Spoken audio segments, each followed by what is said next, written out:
It is now my pleasure to introduce our presenter today, Brian Hannon. He's VP of Sales here at LeveragePoint, and he heads our value selling initiatives by showing our customers how to capture, communicate, and deliver value in every customer interaction. So with that, Brian, welcome. Great, thanks, Nick. Hopefully you can hear me. Yep. Great, just wanted to confirm. So thanks everyone for joining today. We're going to talk about a few concepts, and I thought we would start with this concept, which is something called sales velocity. And some of you, or many of you, may be familiar with that term. I think it's been around for a while. It started to become more popular as sales enablement and sales enablement tools are becoming more popular and more generally used, within the B2B community. So sales velocity is, I think it's relatively simple to understand. Basically, it's an equation that generates a number, and that number is your sales velocity. Now, the number in and of itself doesn't mean much until you compare it to another sales velocity number. So if your sales velocity is going down, then that's bad. And if it's going down quickly and fast, then as a sales leader, you might want to start looking for another job. Your goal is to make it go up. And the way you do that is to pull the levers, and we see the levers here. And again, you're all familiar with what these levers are, but you want to pull them all in the right direction to make your sales velocity improve. So the levers, as we can see, the number of opportunities that you have in your pipeline, your average deal value, this can be higher prices, this can be larger deals.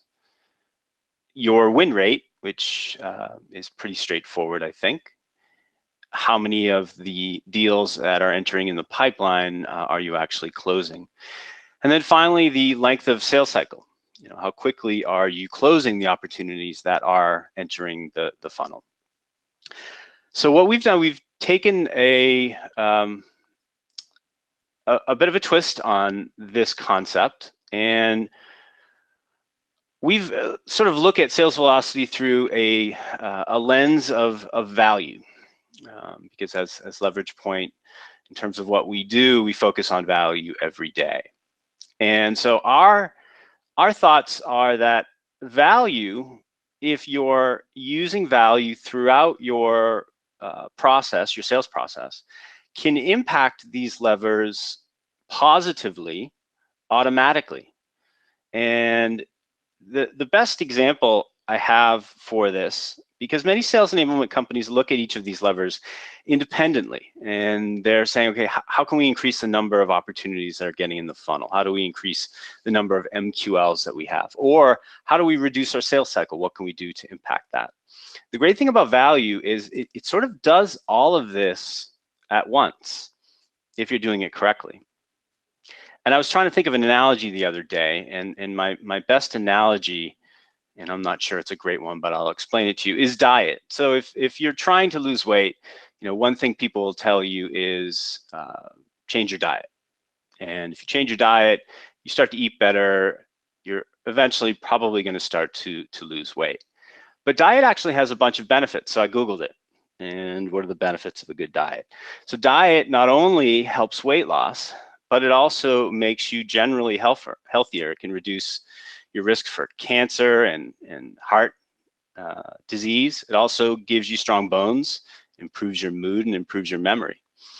So changing one thing, which is your diet, can impact many different things. And we use that same analogy or the same approach when we look at value. So if we look at value specifically for each of these levers, which we'll do here, we can start to understand why that is. So let's start with increasing opportunities. Now we think about increasing qualified opportunities. If you fill your funnel with a bunch of opportunities that aren't qualified, essentially what you're doing is you're wasting a bunch of your time. And so as a sales organization, when you look at a funnel, the fear as a sales leader is that you're looking at a bunch of opportunities that are never going to close. And unfortunately, you don't know which ones they are. So you're trying to rely on your salespeople to tell you that these are qualified and here are the reasons why. And one of the best ways to address that is value. So the numbers that we see obviously are huge, right? 60% of the deals typically in a current pipeline will never close. And again, as if there are salespeople here, if there are sales leaders, you know the frustration of every funnel review, seeing the same deals up there that aren't moving forward, that aren't closing, and you don't know why or you don't know how to move them forward. What value does is it helps you qualify those deals early in the sales cycle by essentially quantifying the financial impact that your offering can potentially have on a customer's business. If you can impact that customer's business by $10, they may look at you and say, well, that's great, but I have projects that can impact it by $500,000, and your $10 impact is really not that interesting. They may be very polite in the way they do it. They may listen to your whole sales pitch, but at the end, they're going to explain to you that the $10 just isn't enough. Now, if you've gone through your whole sales pitch, but you never propose how you might impact their business, they may smile and shake your hand and you think you have a deal. You think you have something that you can enter into the pipeline. That's the problem, is because a meeting goes well, because maybe they say a few things that are generally positive, you assume that this deal is qualified. But if you come to them with a proposal that says, well, we think our offering can impact your business by $1 million next year, that may get them so excited that they'll move you quicker through the pipeline, and we'll talk a little bit about that later. But this qualification thing is important, and value definitely impacts that. Second area is average deal value, and there's really a couple of things here. One is the deal itself, and so we see metrics that talk about prospects or customers who are going through the purchase process. They're getting so much information that they're overwhelmed. This talks about a Gartner study saying 89% of the customers are overwhelmed by the amount of data that they get. And in addition, the executives in these businesses tend to lack the confidence to put together a business case. It's something that people do, but they don't do it every day. They don't do it as part of their everyday job. So, some of your champions in these accounts may be doing this for the first time, maybe doing this once a year. They don't really have the experience to draw upon to put these together.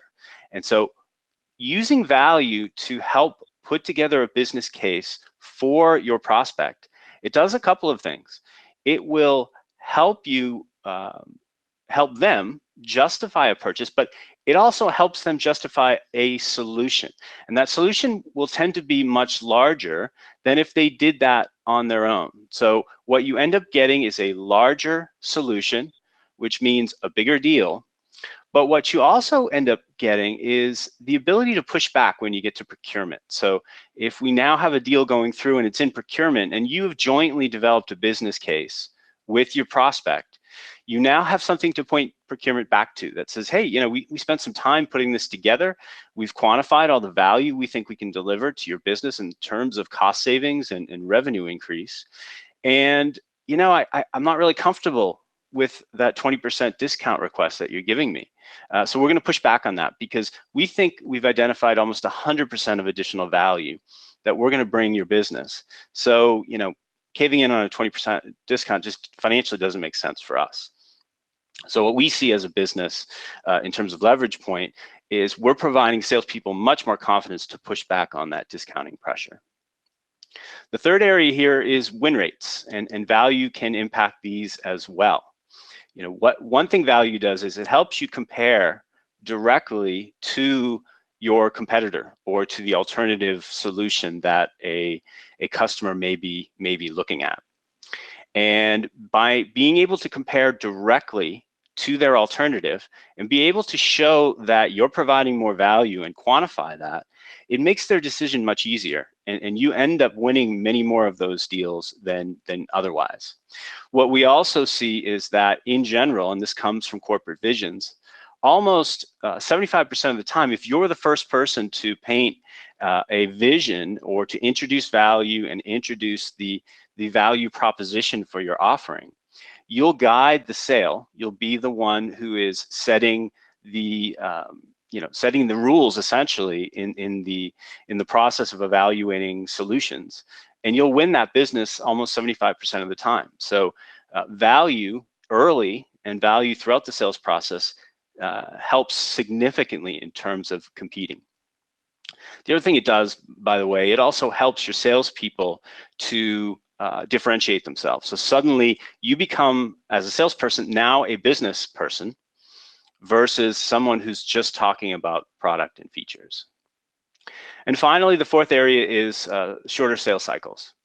And value, again, helps with that. What we see, and this leads to a statement I just made, what we see is that when salespeople are in an account and they're talking about product, and they're going to end up at the level where you're at, maybe an operations level, where they're interested in the features of your product, and they'll talk about that all day long. They like it. They like the technology. They appreciate that. Where you don't tend to get pushed up to is the executives in the account that you're trying to sell to, because they're not as interested in the features of the product and the technology. They expect the folks that work for them to do that and to vet that out. What they want to hear is how you're going to impact their business. They want to hear about how you've impacted other people's business. And if you get those meetings and you're successful, you're going to compress your sales cycle, because you're going to make an obvious statement that says, my solution will help you immediately, and here's how much it's going to help you. And you make the decision for the executive much easier. So they end up moving much more quickly and making a decision to go with your solution. So those are the four areas, and what we look at is this concept of value sales velocity. So by applying value to your sales organization, you will hit all four of these areas, and you can certainly still measure them, but you'll start to see the impact by proposing a value-based solution and discussing value early in the sales cycle, and then continuing to do that throughout, all the way through to procurement. So the big question then is, and by the way, I think I've been with LeveragePoint almost 5 years, or maybe 5 years, and I've spoken to thousands of sales and marketing professionals. Not many of them would argue with anything that I've just said. It's something that people generally agree with. But the funny thing is that maybe 20% of the organizations that we speak to are really focused on value as part of their sales process and are really good at it. And that's growing. That 20% is not staying the same. It's moving quickly up to 30 and 40%. And that's really what's happening now. As the sales enablement focus grows, so does the value component of that sales enablement grow as well. And then the question obviously is, well, why don't people get started? So there's obvious reasons that we see, and I'm sure you're all familiar with these. You need executive buy-in. You need an organization, if you need them to change, one of the key elements to change is the leadership is saying this change needs to happen. Without that, it's left up to the individuals, and everyone has a lot on their plate. We all have 100 things that we need to do every week, and if something is not mandatory, if it's not explained as necessary for us and necessary for the business, unfortunately, it falls to the bottom of that list, and we know what things happen at the bottom of that list. They never get done. The second here is sales skills. Salespeople, I think about kind of 3 generations of sales skills, and we talk about this internally at LeveragePoint a lot. The first generation was years ago when we'd be relationship, buying dinners, and because you like me, you're going to buy from me. That shifted, I think, in the 90s, maybe 80s and 90s, to more of a product focus. So I'm going to come in and not necessarily, take you on a trip or buy you dinner, but I'm going to talk about my product. And so salespeople became very effective at talking about features and benefits, and they would overwhelm customers with 50, 100 PowerPoint slides that really just was a one-way presentation about here's all the great things about my company and here's all the great things about my product. Unfortunately, that's shifted, and the need to that product focus hasn't necessarily gone away, but it's reduced in importance. And what is increasing in importance is the ability to talk about business impact to your customers, and that's really where value and value selling comes in. It comes natural to some people.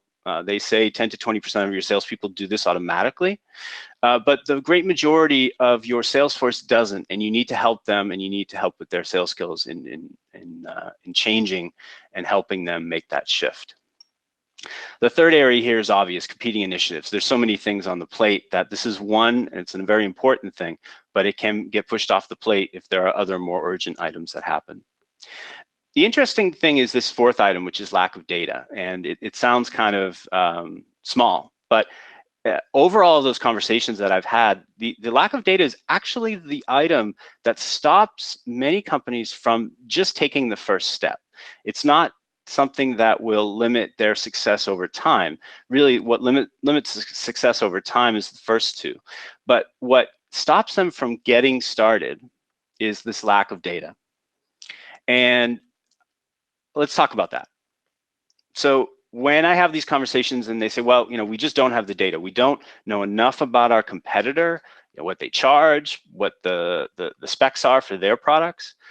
We don't know enough about how our product impacts our customers. We know they're buying it, and we know they're generally happy. Maybe they're coming back and buying more. But if you ask us the hard question of why, we could give you a few answers, but we don't really know all the reasons. And in so many cases, what happens is they say, well, we're going to go figure that out, and then we'll focus on value once we understand that, which is the wrong answer, because ultimately, and I've had this happen many times before, you talk to them again in a year, and they're still looking around for information and looking for data. So our recommendation is get started. And if you look at the data question, where do we get started? How do we start? There's a lot of knowledge that's in your organization today, and the easy place to start, and the sort of the quickest and the least expensive, is gathering that data in a single place. So one of the reasons that people don't think they have the data is they haven't asked the questions. And so if you put together a survey of field people, it could be salespeople, it could be technical sales, it could be marketing people as well if they're talking to customers. Over many, many conversations across a large organization, a lot of data is gathered. It's just never gathered in a single place. So a very easy and quick way to get started is to have conversations with your colleagues with a specific goal of gathering data on an offering, that is out in the market today, or on a competitor that you're running into consistently. And you can do surveys as well. There's a lot of tools out there to do surveys of your colleagues where you're asking them a handful of questions and putting all that data together. The next area that we see as being a good place to start are case studies. Most, if not all, organizations have developed and still develop case studies. They're typically 1 to 2 pages written form, and they have the beginnings of a value story. Most of the case studies that you read on websites today, again, are on websites, so customers have to go find them. If salespeople are emailing case studies, we all know now the click-through rate, opening those emails and reading a case study, I think is maybe a few percentage points. So the success rate of emailing that content, or the success rate of hoping customers find it and read it on your website, is relatively low. But the data in the case study is valuable, and someone has actually had conversations with your customers with the goal of putting together a success story, a case study of how they've used your offering and the success that they've had. In many cases, that stops at sort of a benefit level. So a case study will say, our offering helped XYZ company reduce their costs by 35%. And you know, that's important, but it's not really going to get you where you need to be. You really need to go a step further. And so a case study can get you started, and it can help you kind of get going quickly, but then you need to expand that, and we'll talk a little bit about that. Finally, a really good area, which we're going to delve into a little bit more for the rest of this discussion, is the analyst research and reports. Companies like IDC, Forrester, and Gartner will do the research for you, and they're not free, so they're going to charge you for that. But there's a lot of value for that, especially if you have a product launch coming up, or if you have a product that is in an excellent position in the market. You want to understand and you want to be able to articulate that to customers. So they'll put together reports. They're typically written reports, usually longer than case studies. So you're looking at maybe 15 to 25 pages, but there'll be a lot of analysis there, and they do good work. And we're going to show a couple of examples of what those look like. So why do companies invest in these reports today? They actually don't invest in them typically for what we're talking about. They're investing in something like a Forrester TEI report or an IDC business impact report as a way to generate marketing leads from their website. So they'll spend, I don't know, 50 to 100 grand on a report, and they'll put this on their website, and folks like you or like me go on the website and they click and download that, and we put in some of our information, and now we become a marketing lead that is in their system. And as I know, and as I'm sure you know, suddenly you're getting phone calls from a number you don't recognize, and it's typically that company calling you to see if you downloaded it and to get your reaction, and as good inside and salespeople do, trying to engage you in a conversation. They also make sure the salespeople are aware of these reports, and salespeople will use them in some cases to try to generate that same initial meeting.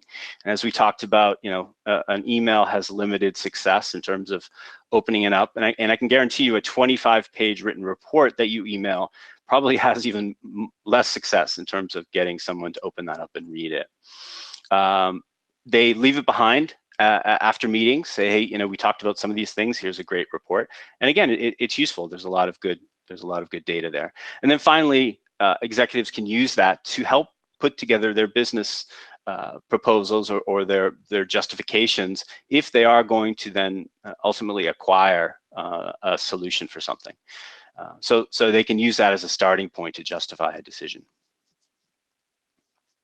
Now, what we are starting to see is organizations using these reports for more, and that's where we try to help out. So, there's the general, put it on our website and see if we can get marketing qualified leads.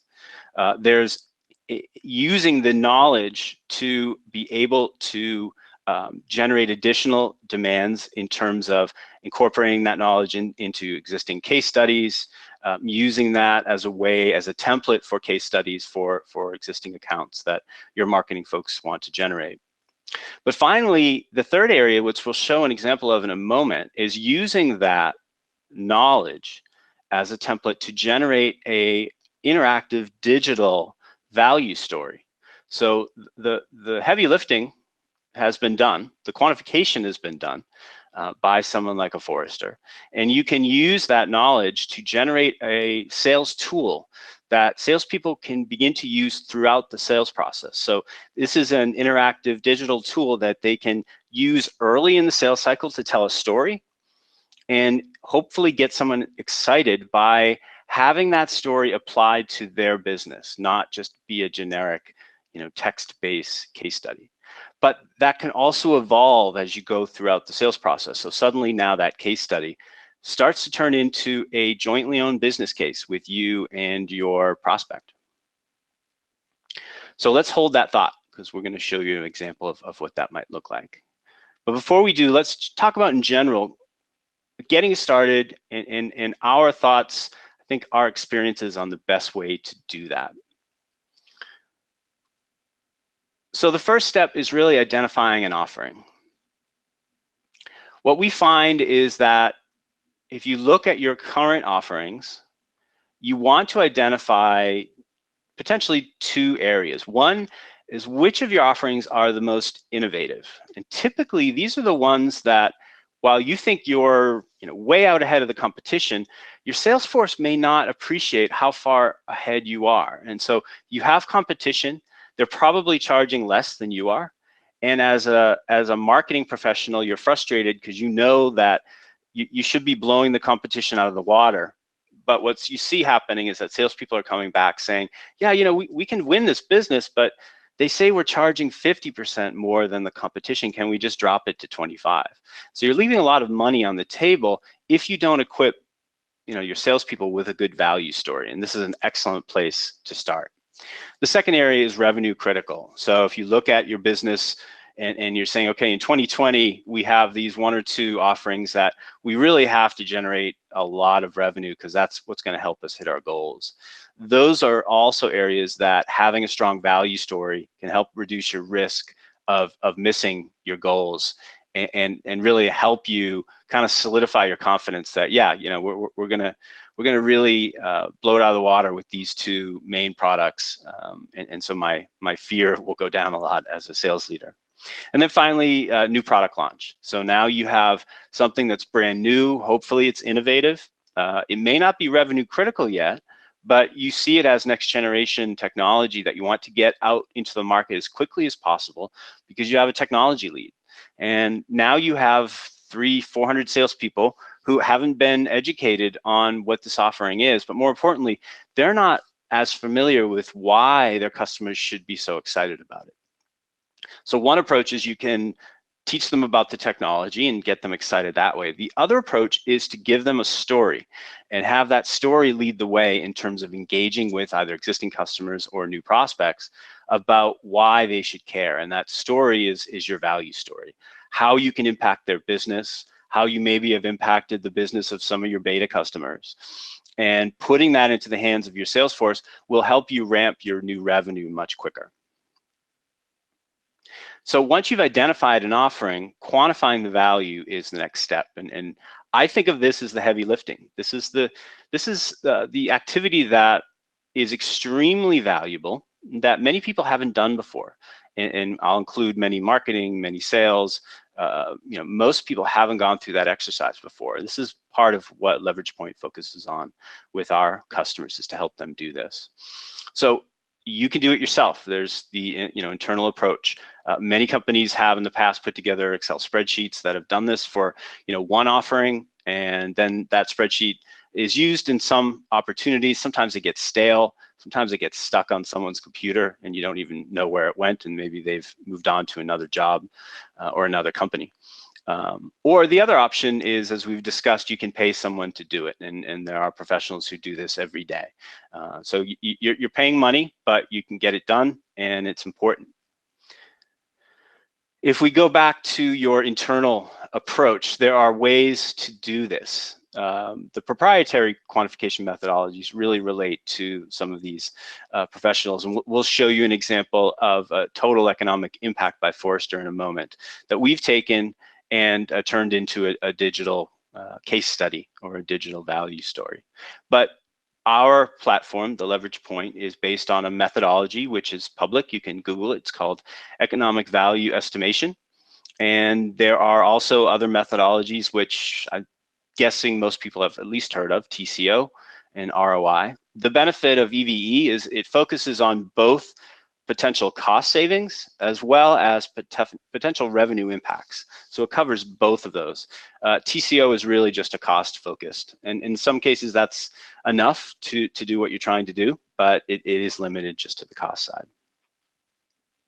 And then finally, create a value story. And this is really important. The quantification piece you'll typically find, or I guess pulling from my experience, there's typically within your organization, there's a few people who have done the quantification in the past. They've put a lot of effort into creating a very complex Excel spreadsheet, and there's a lot of knowledge built into that spreadsheet. The frustration comes when they then hand that spreadsheet over to the sales force and say, this is going to help you sell more. It's going to help you hit or exceed your quotas. It's going to help you in those really competitive deals. And the salespeople look at the spreadsheet and their eyes start to gloss over because they're not really comfortable presenting equations, presenting something in the form of, a bunch of columns and rows. So the value story is to help you take that math, if you will, and turn it into a story that your broad sales force can then tell. So that story has several elements to it that make it successful. The one I'll say here first, isn't listed here, is keep it simple. The story should not be complex. The more complex the story is, the less your salespeople will actually use it. And it doesn't matter how amazing a tool is, if no one uses the tool, you're not going to have success. As part of the value story, you want to focus on customer issues. So you want to be able to talk about the impact that you've had on other companies. You can talk about it in general terms. You don't have to name names if you don't have them. But your prospects, your customers, want to hear how you've helped other businesses. They want to understand, they want to believe that you understand their business. And if you don't, they'll be less inclined to continue to talk to you or talk to you at all. So building in customer insights, and this comes from several of the methodologies, the sales methodologies that have been out for the past few years, but customer insights is an important part, and there's a lot of discussion around that. So it's really to demonstrate that you understand their business. Peer validation really goes to what I just mentioned in terms of, what are other people doing within their industry? And then the other area which, we talk about, and we still get some, I think, back and forth discussion, is do you go in with a sort of blank slate with a customer and say, hey, we want to put together a value story for you, Mr. Prospect. Can we ask you a bunch of questions first to be able to put that story together?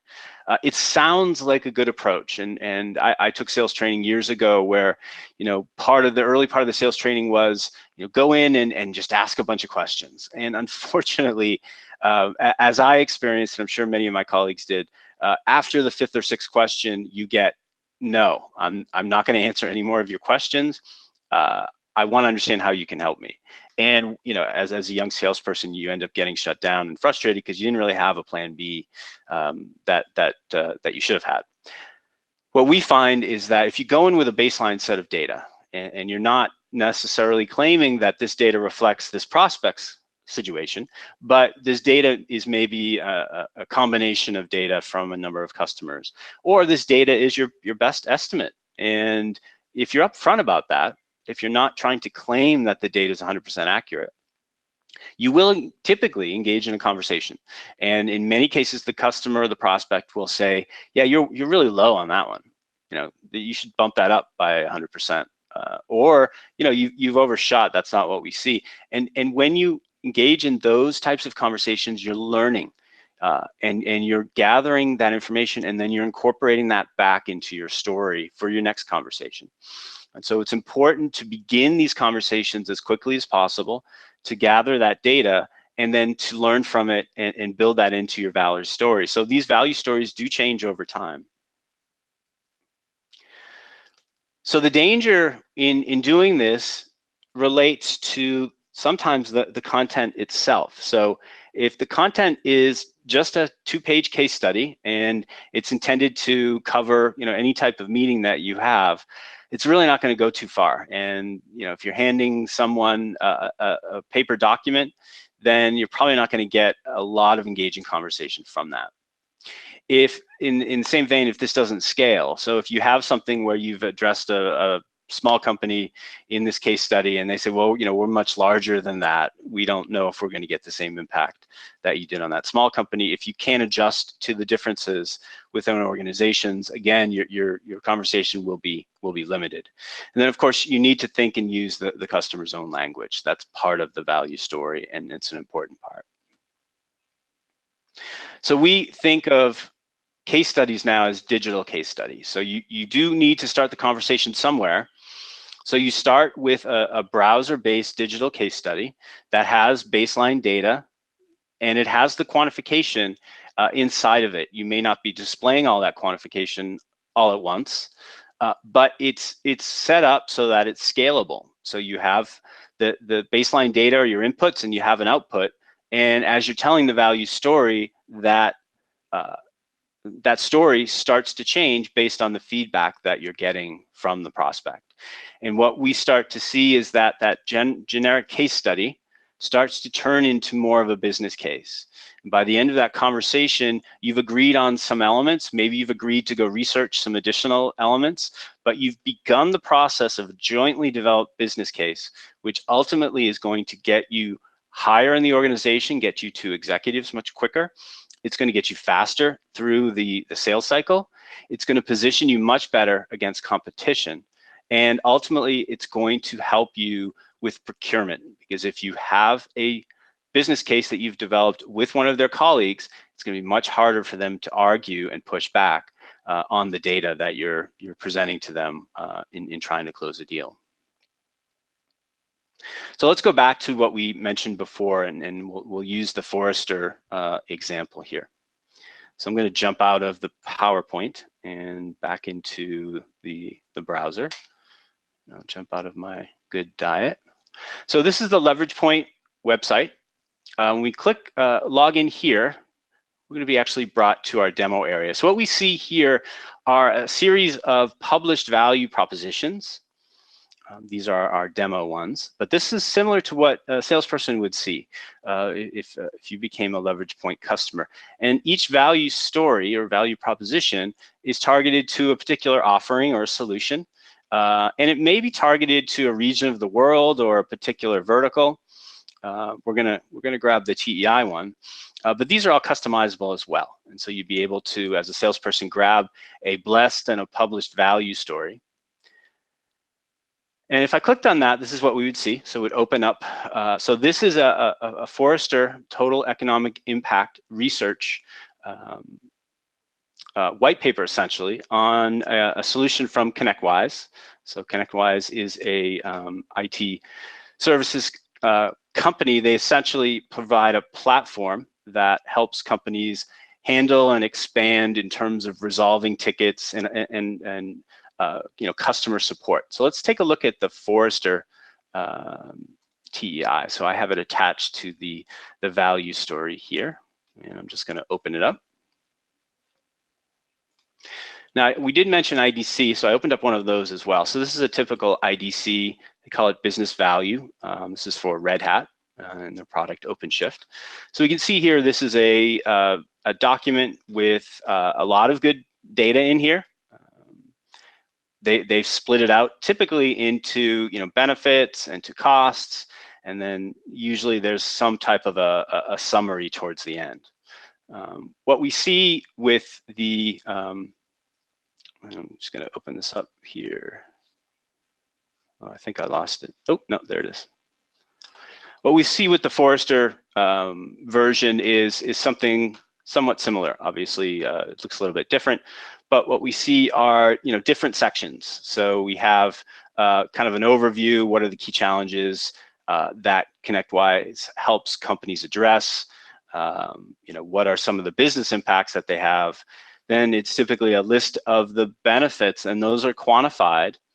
A list of the costs that come with the solution, and usually it's costs outside of just paying for the solution itself. There's going to be additional costs of implementation or training, etc. And then there's usually some financial summary. So we've taken this, let's see how many pages this is. I think it's about 20. So we've taken this 22-page document, and we've created a digital interactive value story from it, which looks like this. So this is the LeveragePoint platform now. So I'm going to start clicking through, but maybe I'll actually start to make some edits early on. So we're going to pretend this is being presented to LeveragePoint Innovations. And I'm going to turn off the hiding sales changes for the time being. So this is essentially what we've done is taken this from the Forrester report and split it into a series of tabs.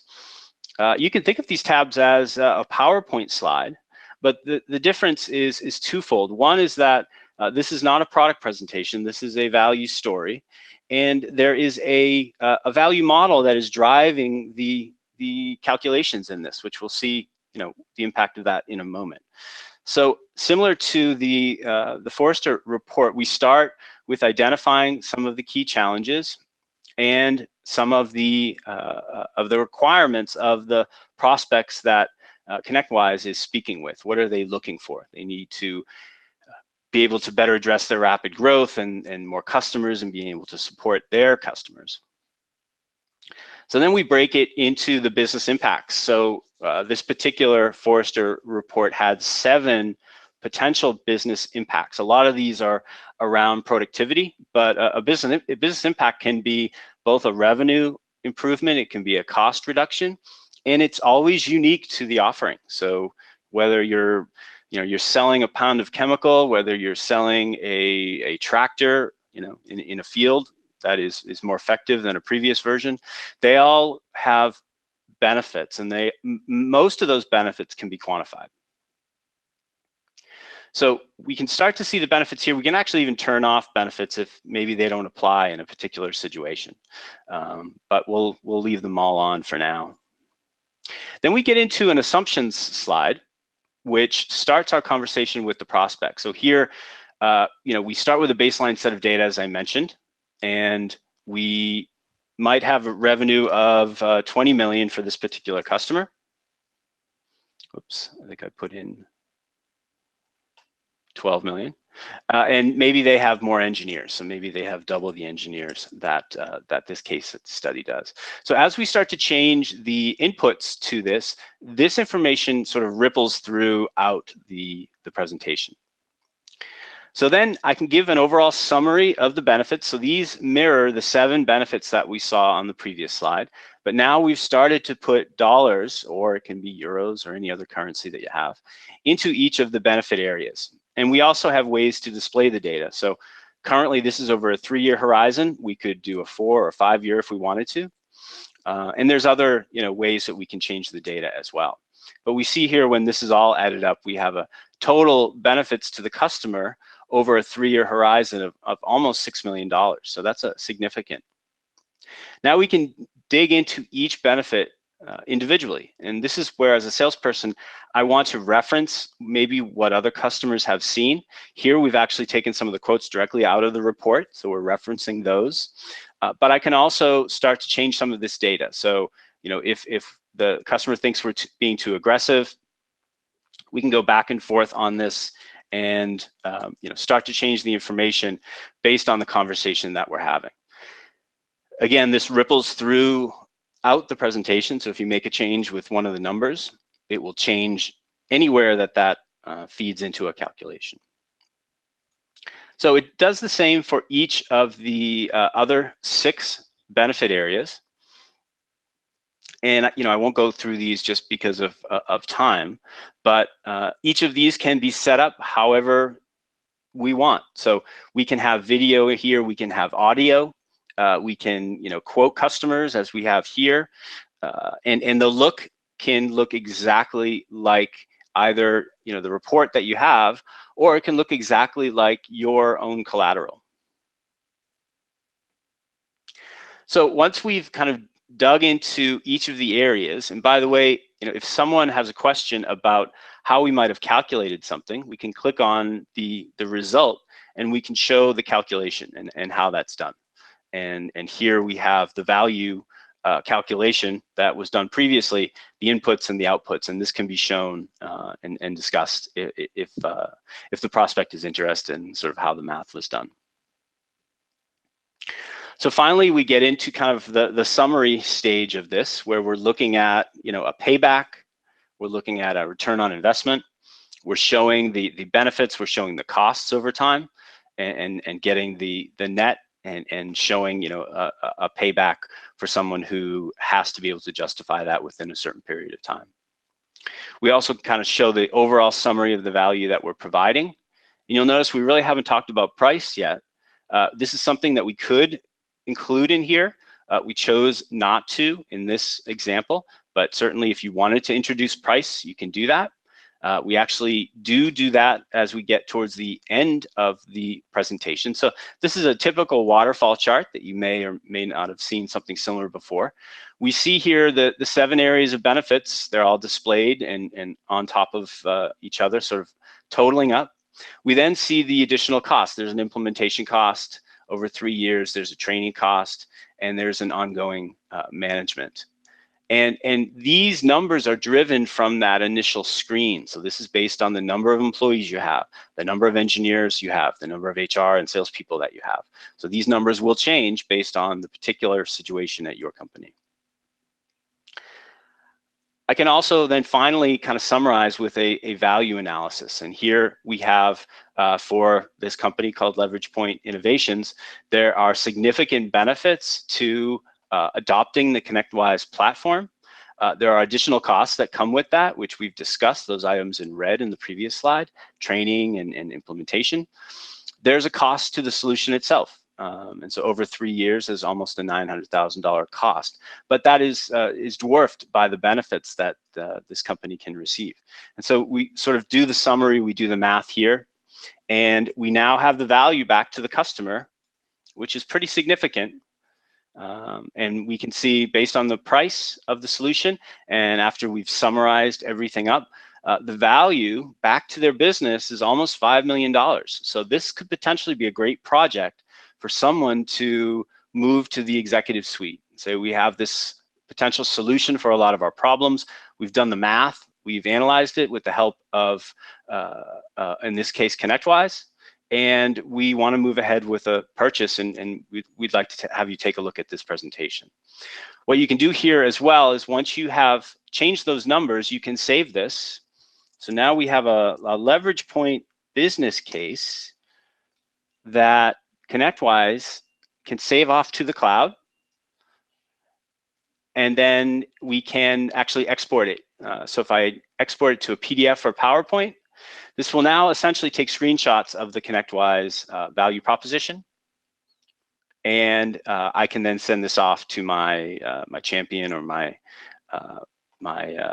internal proponent, and they can then hopefully send this along to their management or to an executive who kind of wants to see a lot of this math and the numbers done for them. And so if I open this up here, I get to see essentially everything we went through, but all the changes that we made are incorporated into here as well. So that's about it. And I know I'm getting low on time here, so I'm going to pass this back to Nick.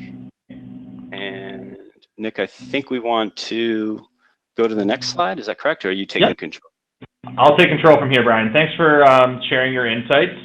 We've had a few questions come in during the webinar, and there's still time for everyone to enter your questions into the panel.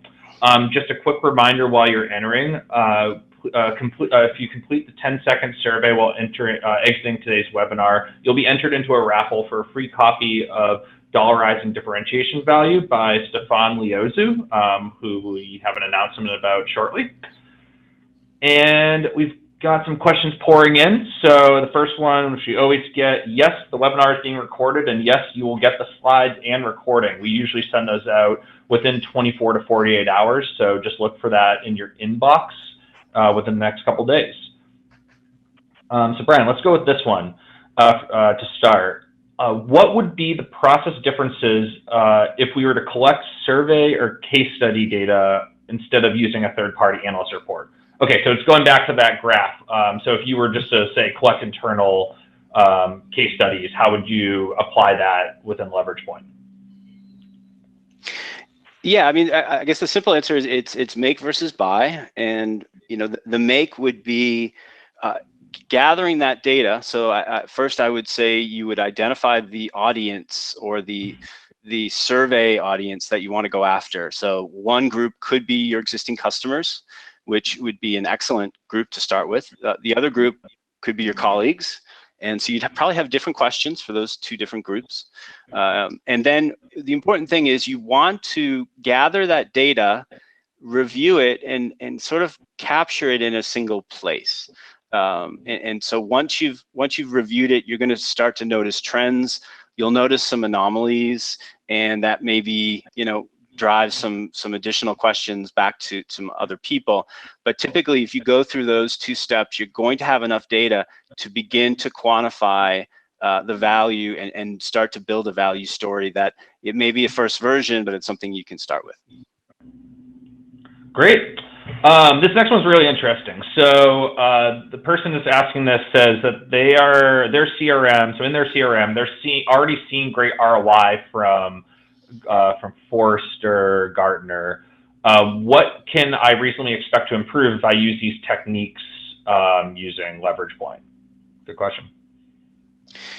Yeah, so my guess is the data that they see are MQLs, typically driving those studies driving MQLs in their system, and there's a lot of good value to that. One thing that we see our customers start to do is to track now when you have an opportunity. So an MQL is turned into an SQL, and that SQL is then turned into a opportunity in your CRM system. And now the question is, are you using a value story for that opportunity? So it's very easy to begin to set up flags within your CRM system that says, yeah, here's the value story and here's how it's evolving over time. And what you'll find is that most of the time, folks aren't using those studies as value stories during the sort of middle to late of the sales process, and that's where you'll see the biggest bang for your buck for something that you've already paid for. Great. I think we got time for one more. So I think this one's a really good one. What typical pitfalls / danger areas do you see when people try to quantify the value, I guess, of the products they provide? Yeah, so that's a good question. So I think that I'll answer it in reverse. I think what we find is most customers don't quantify enough.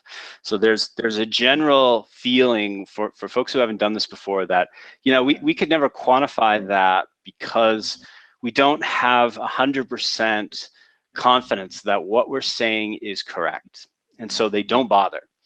And they leave a lot of money, they leave a lot of value on the table. And our advice is almost everything can be quantifiable. It's really how you tell the story. You know, so lots of people talk about, well, you know, we're selling the same thing essentially as the competitor. How do we quantify what our differences are? Well, your differences can be dramatic. Your differences could be service level differences. It could be the location of your factory. It could be closer to the customer than the competitor. If they go down and they need new product, you might be 2 hours away versus 6 hours away. So it's analyzing these areas, identifying the differences, and not being afraid to quantify them. You may get pushback from customers and that say, you know, we don't believe that, which is fine. You're not trying to force it on them, but you want to go ahead and try to quantify as much as possible and then have them say, well, take that out and take that out. And you can still come to an agreement that gives you a lot of additional value that you wouldn't have gotten if you never brought it up in the first place. Great. So I think that's a great place to leave it for today. Before we wrap, we're really excited to announce next month's webinar. So we'll be joined once again by an audience favorite, Stefan Liozu. He's going to be sharing best practices to accelerate value strategy deployment and overall value transformations. We're really excited about this one. It's Thursday, October 24th. And you can actually pre-register in the exit survey. So make sure you take that on your way up. And that's going to be it for us today. We want to thank everyone for taking the time to join us, and a special thank you to Brian for sharing your insights. From all of us here at LeveragePoint, have a wonderful rest of your week. Take care.